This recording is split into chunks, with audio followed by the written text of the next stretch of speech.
Bismillahirrahmanirrahim. Assalamualaikum warahmatullahi wabarakatuh. Selamat pagi para mahasiswa yang berbahagia. Insya Allah, pada pertemuan hari ini kita akan membahas tentang antropologi kesehatan dan kebudayaan. Ada 6 hal yang kita akan pelajari pada hari ini. Yang pertama, pengertian. Kedua, sifat dan hakikat kebudayaan. Yang ketiga, isi utama kebudayaan. Keempat, fungsi kebudayaan. Kelima, pendekatan dalam antropologi kesehatan. Dan keenam, peranan antropologi kesehatan. Baik, penjelasannya kita awali dari pengertian. Menurut Kamus Besar Bahasa Indonesia, antropologi merupakan ilmu yang mempelajari tentang humanity, meliputi asal-usul, adat istiadat, aneka warna, bentuk fisik, serta kepercayaannya pada masa lalu. Antropologi kesehatan adalah ilmu yang mempelajari perilaku atau budaya masyarakat dalam bidang kesehatan. Sedangkan kebudayaan adalah segala sesuatu yang berhubungan terhadap logika seseorang. Selanjutnya, sifat dan hakikat kebudayaan. Yang pertama, perwujudan budaya melalui sikap dan tingkah laku manusianya. Ini dapat berupa ide, cita-cita, atau gagasan dari suatu konsep mengenai baik atau buruknya etika seseorang yang berupa tradisi, moral, dan kebudayaan yang berlaku dalam kehidupan masyarakat. Yang kedua, budaya. Terlebih dahulu terbentuk dibandingkan generasi tertentu, serta tidak akan punah atau hilang seiring dengan punahnya suatu generasi. Contohnya itu seperti tarian, alat musik, pakaian, atau upacara adat yang dilestarikan hingga saat ini tetap ada. Yang ketiga, perwujudan suatu budaya perlu didapatkan oleh manusia serta diterapkan dalam sikap dan tindakannya. Nah, ini dapat berupa perwujudan nilai-nilai Pancasila dalam bidang sosial budaya, di mana masyarakat Indonesia telah menerapkannya sejak lama. Contohnya seperti adanya nilai kekeluargaan, musyawarah, dan gotong royong yang harus diwariskan kepada generasi muda. Yang keempat, budaya terdiri dari pedoman atau aturan yang di dalamnya terdapat keharusan, perlakuan, serta sikap penerimaan atau penolakan. Ini dapat berupa norma-norma yang dapat dikaitkan dengan berbagai aspek kehidupan, antara lain perilaku moral, interaksi sosial, pekerjaan, agama, dan lain-lain. Contohnya pada norma moral dapat mencangkup larangan terhadap tindakan seperti mencuri atau berbohong. Lalu, jika ada yang melanggar norma hukum, maka akan mendapatkan sanksi hukum seperti didenda atau dipenjara. Selanjutnya, isi utama kebudayaan. Yang pertama, sistem pengetahuan yang didefinisikan sebagai suatu rencana dalam penentuan dan pengambilan kesimpulan dari hasil suatu pengamatan. Pengetahuan ini merupakan hak yang dimiliki oleh seluruh bangsa. Pengelompokan sistem pengetahuan juga dibagi menjadi pengetahuan terhadap alam, tumbuhan, hewan, tubuh manusia, perilaku, serta terhadap dimensi ruang waktu. Yang kedua, nilai adalah gabungan dari tindakan serta apa yang dirasakan yang ditunjukkan dengan tindakan baik buruk dan benar salah, baik itu finansial ataupun non-finansial.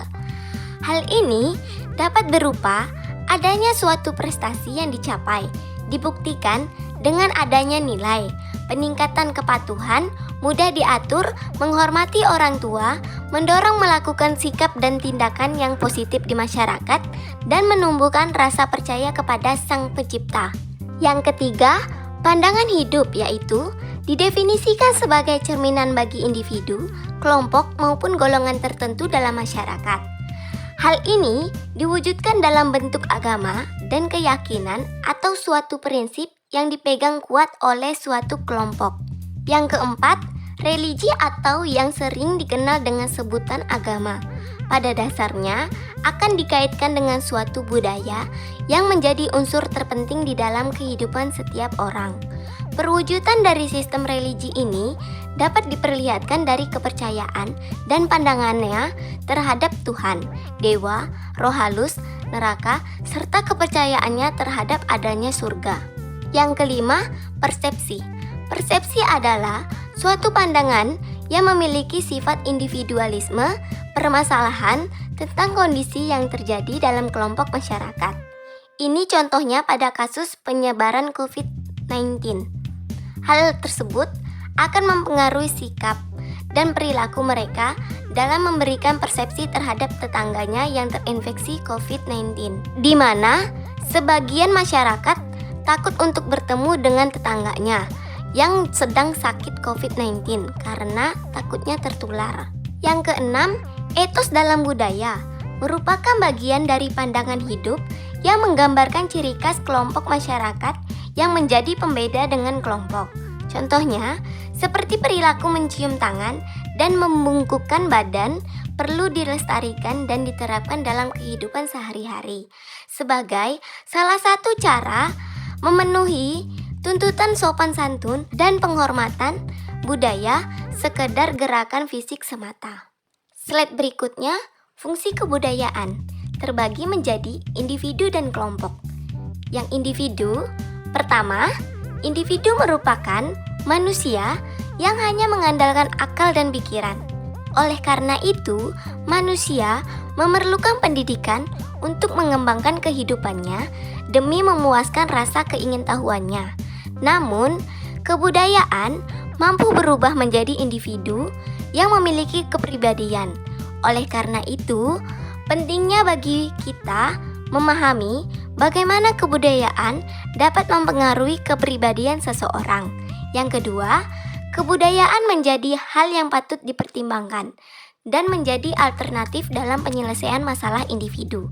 Dalam mengatasi hal tersebut, seseorang perlu proses dan praktik komunikasi antar budaya maupun lintas budaya sangat dibutuhkan. Yang ketiga, dengan adanya kebudayaan, individu mampu menyikapi permasalahan dari sudut pandang budaya, tradisi atau warisan yang dianutnya. Lalu yang kelompok. Yang pertama, kebudayaan menciptakan iklim sosial menjadi positif, sehingga menimbulkan kebersamaan antara personal dalam sebuah kelompok. Yang kedua, kebudayaan memberikan pemahaman serta kesadaran bahwa individu dalam lingkungan keluarga merupakan bagian dari unit terkecil dalam suatu kelompok, di mana keluarga ini diikat dengan perkawinan sebagai tempat berlangsungnya proses pendidikan bagi individual ataupun anggota kelompok untuk mengenal, memahami, menaati, menghargai kaidah-kaidah serta nilai-nilai yang berlaku dan berperan penting dalam pembentukan karakter bangsa. Yang ketiga, kebudayaan membentuk lahirnya peran-peran baru dalam lingkungan kelompok. Hal ini dapat mempengaruhi norma, nilai, dan kepercayaan. Slide selanjutnya, pendekatan dalam antropologi kesehatan. Yang pertama, antropologi medis adalah cabang dari antropologi yang fokus pada bagian manusia, memahami penyakit, kesehatan, dan perawatan medis dalam berbagai budaya. Antropologi medis ini menekankan bahwa penyakit tidak hanya merupakan masalah medis, tetapi juga fenomena sosial yang dipengaruhi oleh faktor-faktor budaya dan ekonomi. Yang kedua, antropologi kesehatan sosial memfokuskan pada bagian struktur sosial dan hubungan kekuasaan, mempengaruhi kesehatan dan distribusi penyakit dalam populasi. Antropologi kesehatan sosial ini menekankan pentingnya peran institusi sosial dalam penyebaran dan pengelolaan penyakit. Yang ketiga, antropologi kesehatan etnografi menggunakan metode etnografi untuk memahami perspektif individu dan komunitas tentang kesehatan dan penyakit. Pendekatan antropologi memungkinkan antropologi untuk menangkap nuansa dan kompleksitas pengalaman kesehatan dalam konteks sosial dan budaya yang spesifik. Slide selanjutnya, peranan antropologi kesehatan. Yang pertama, peranan ilmu kesehatan masyarakat adalah memberikan pemahaman tentang sikap penduduk yang ditelitinya tentang kesehatan, sakit, dan pengobatan tradisional terhadap pantangan-pantangan kebiasaan dan makanan, serta sebagainya. Yang kedua, peranan dalam pembangunan sebagai tempat kajiannya seperti rumah sakit jiwa, rumah sakit umum, dokter praktek, para pasien, sekolah-sekolah kedokteran, klinik-klinik, puskesmas, dan masyarakat kesehatan lainnya.